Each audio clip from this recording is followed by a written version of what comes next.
co-powered by Techno।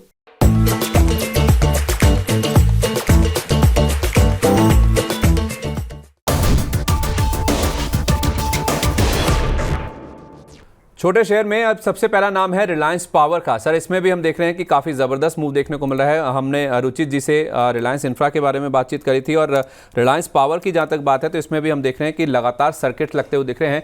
मुझे याद है सर, हमने ट्रेंडिंग स्टॉक्स में स्टॉक को कवर किया था। मैंने आप ही से राय ली थी। आपने कहा था कि 33 रुपये के ऊपर स्टॉक में ज़बरदस्त एक्शन देखने को मिलेगा। 36 और 40 अगर मुझे सही याद है तो ये आपने अगले टारगेट इस स्टॉक के लिए बताए थे और उस दिन 32 रुपये 97 पैसे का लेवल था। 5% का जो सर्किट लगा था। 36 तो पार हो गया सर, 40 आना तय है सर, चार्ट्स पे नजर आ रहा है अभी भी। 40 आएगा इसका, बिल्कुल 40 का भाव आएगा। बिल्कुल आप बने रहे। जो बेसिकली ट्रेंड इसका शुरू हुआ था 27 रुपए के आसपास, वो कंप्लीटली 40 रुपए पे होता है। तो 40 रुपए का भाव तो बिल्कुल इसके अंदर आएगा। अगर कोई है तो बिल्कुल पोजीशन मेंटेन रखिए। ठीक है, तो 40 रुपये का टारगेट है, अभी भी इंटैक्ट है। हमने इसको 33 रुपये के आसपास भी कवर किया था और उस समय 36 रुपये और 40 रुपये के लेवल बताए गए थे और 36 रुपये का टारगेट आ चुका है।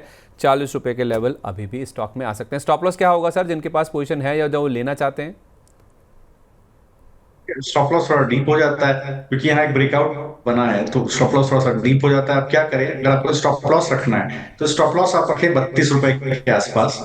लेकिन बाय ऑन डिप्स की स्ट्रेटजी रखें, ऐड करें। ट्रेंड अपना 40 रुपए का पूरा करेगा slowly and gradually.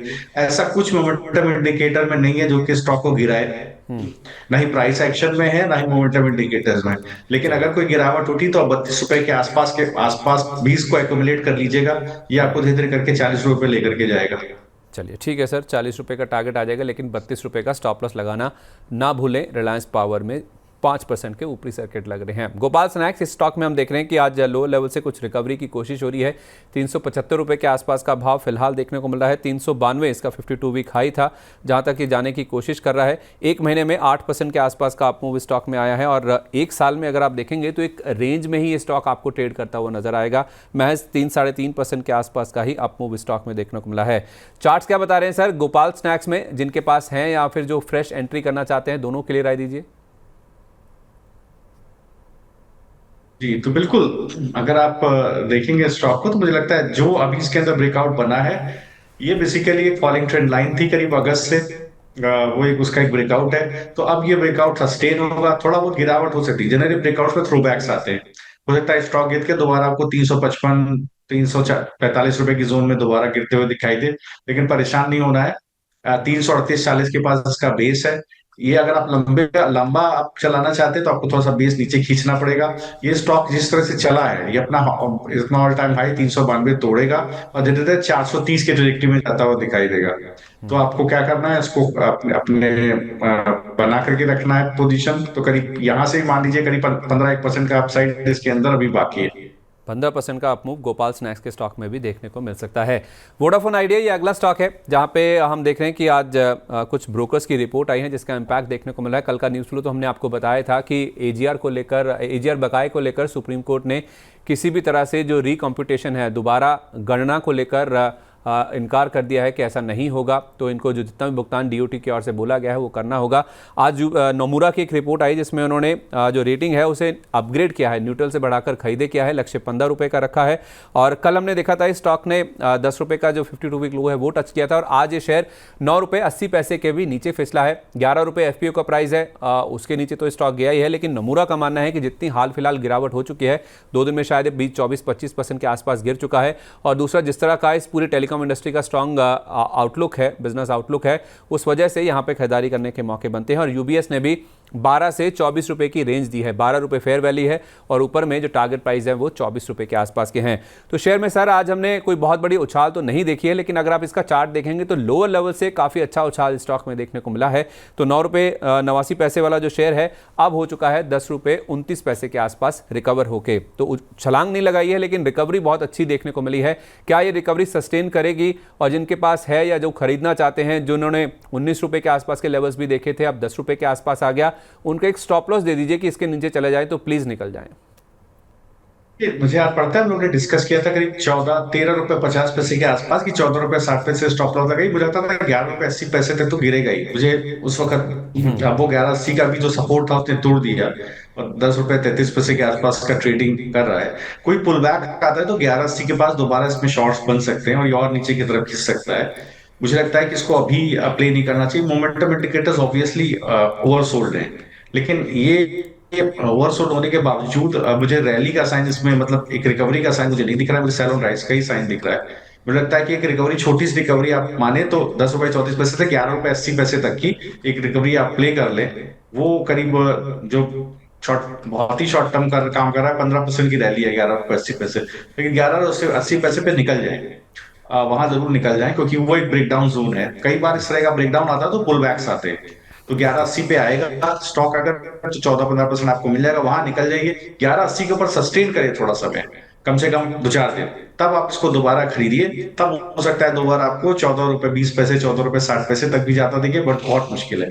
Stop loss क्या बताया सर, जिनके पास पोजीशन है, जो जो बने हुए हैं वो? तो बस यही, आप स्टॉप लॉस 9 रुपए 80 पैसे का ही रख लीजिए सर, जो इस वीक का लो है। क्योंकि मैं बहुत पॉजिटिव नहीं हूँ। मुझे लगता है जो भी पुल बैक आएगा वो टेक्निकल पुल बैक होगा, वो 11 रुपए 80 पैसे तक इसको खींच करके लेकर के जाएगा। वहां अपनी पोजीशन छोड़ जरूर दीजिएगा।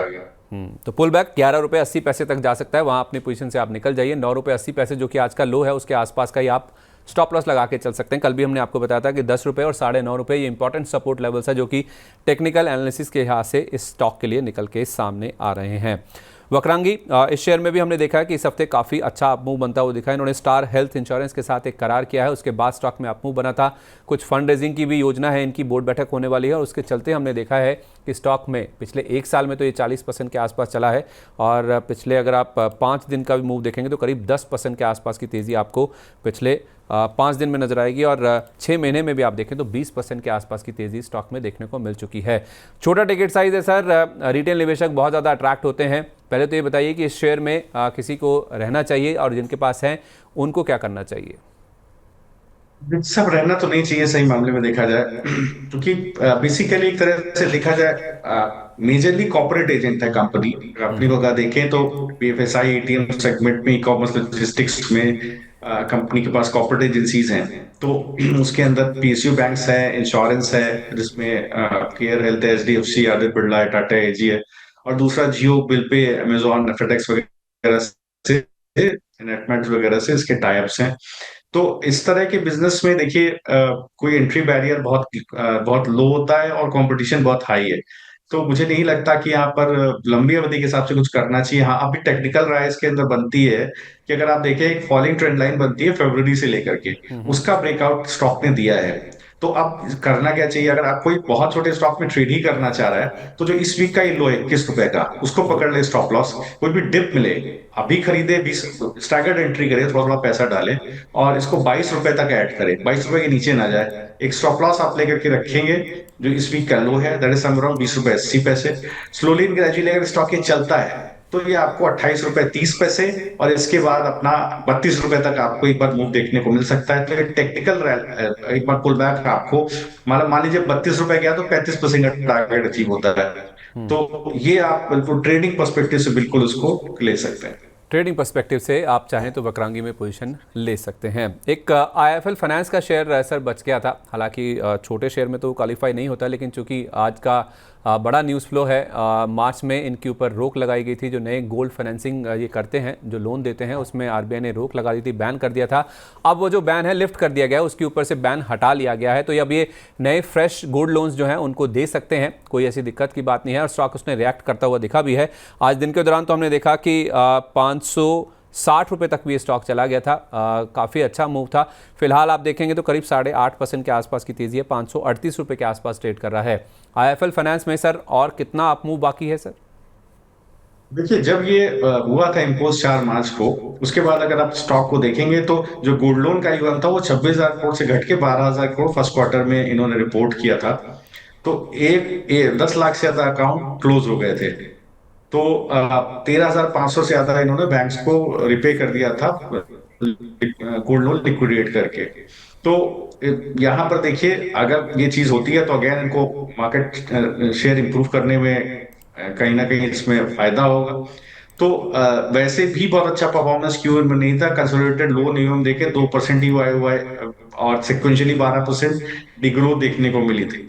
तो अब स्टॉक पे देखिए बिल्कुल एक बार ब्रेकआउट देखने को मिला है, तो इसका जो जुलाई का हाई है उसको ब्रेकआउट, उसके ऊपर स्टॉक चलने की कोशिश कर रहा है। बेस खिसक करके आ गया 483 रुपए पर, तो बेस थोड़ा नीचे है। अब करना क्या है, तो देखिए चूंकि ये सस्टेन कर रहा है, स्टॉक अच्छे से सस्टेन कर रहा है, तो आप 480 को ही रखें, स्टैगर्ड एंट्री करें। ये अगर आपको खींचेगा काफी ऊपर तो ये यहाँ से आपको लेकर के जाएगा करीब 645 की जोन में, जो 20% ऊपर का टारगेट है। तो एक डिसेंट स्टॉप लॉस आप 480 के पास रखिए, स्टैगर्ड एंट्री कीजिए, और आप धीरे धीरे करके 645 तक तो जाएगा ही, क्योंकि जिस तरह से आपके ग्रोथ देखने को मिली, तो डिस्काउंट भी आने वाले क्वार्टर में, तो 20% का अपसाइड इसके अंदर बिल्कुल पॉसिबल है।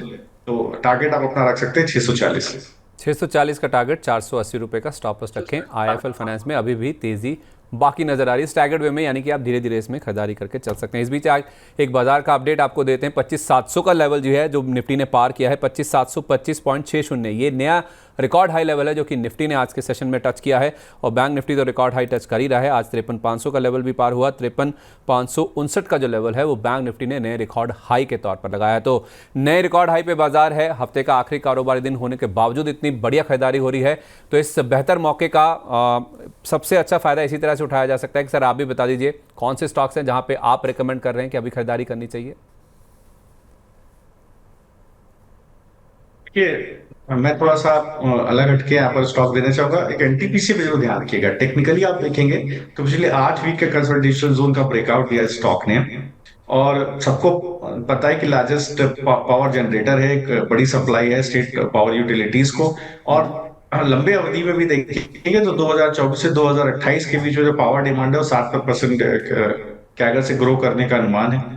इसकी एक सब्सिडियरी है NTPC, green energy renewable sector में काम करती है, उसका एक आईपीओ आ रहा है। तो कंपनी करीब 10,000 करोड़ रुपए रेज करना चाहती है। फ्रेश इशू है, इसमें कोई भी ऑफर फॉर सेल नहीं है, एग्जिस्टिंग इन्वेस्टर इसमें कुछ छोड़ने वाला नहीं है। और करीब 7500 करोड़ रुपए डेट रिपेमेंट में कंपनी का यूज होगा। और रिन्यूएबल एनर्जी का अच्छा बिजनेस है, पोर्टफोलियो बहुत स्ट्रांग है। अगर आप देखेंगे तो अच्छा रेवेन्यू, अच्छा एबिटा ग्रोथ, और चूंकि क्रेडिट रेटिंग बहुत अच्छी है तो लो कॉस्ट ऑफ कैपिटल रहती है इस कंपनी की। और जिस सेगमेंट में काम कर रही रिन्यूएबल एनर्जी, वहां पर आप देखिए बहुत अच्छी ऑर्डर बुक्स ऑफ कंपनीज की, हम लोग कई बार इसको डिस्कस कर चुके हैं। तो स्टॉक को बिल्कुल पकड़ लीजिए, मुझे लगता है करंट मार्केट भाव पर भी खरीदा जा सकता है। 402 का स्टॉप लॉस लगाइए, 473 के टारगेट 10% ऊपर के कम से कम आपको देखने को मिलेंगे।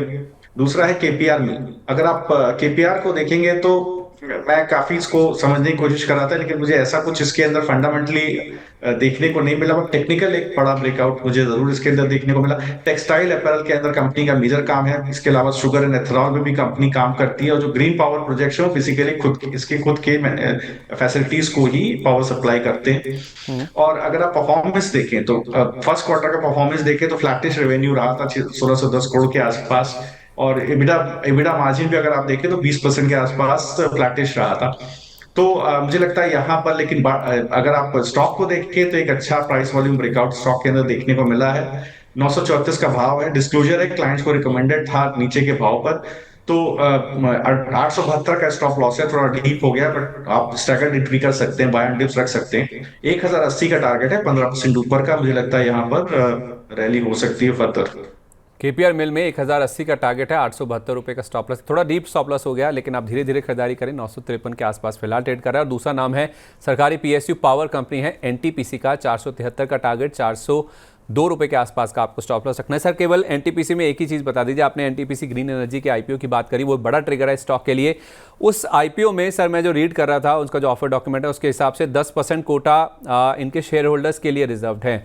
तो जो शॉर्ट एक कह सकते हैं कि अलॉटमेंट चाहते हैं एनटीपीसी ग्रीन एनर्जी के आईपीओ में, अगर वो उम्मीद कर रहे हैं कि ओवर सब्सक्रिप्शन होगा, उनको नहीं मिलेगा, लॉटरी होगी, तो उस लिहाज से क्या शेयर होल्डर कोटा में एलिजिबल होने के लिए अभी से एनटीपीसी में खरीदारी कर सकते हैं इन एंटिसिपेशन की आपको शेयर मिल जाएंगे शेयर होल्डर कोटा में? तो देखिए बिल्कुल हो सकता है स्टॉक में इसी वजह से एक वीकली ब्रेकआउट है, वीकली चैनल का ब्रेकआउट है। स्टॉक शायद इन सब चीजों को एंटिसिपेट कर रहा है, स्टॉक के अंदर चल रहा है, तो बिल्कुल ये बिल्कुल सही स्ट्रेटजी रह सकती है।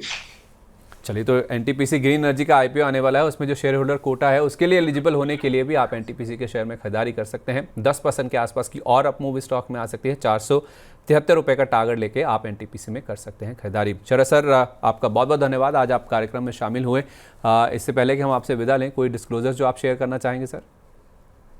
इसमें कई सारे स्टॉक है जो जैसे आईएफएल है या दूसरे स्टॉक शेयर हुए, निफ्टी बैंक निफ्टी, वहां पर क्लाइंट्स को स्ट्रेटेजीज रिकमेंडेड हो सकती है।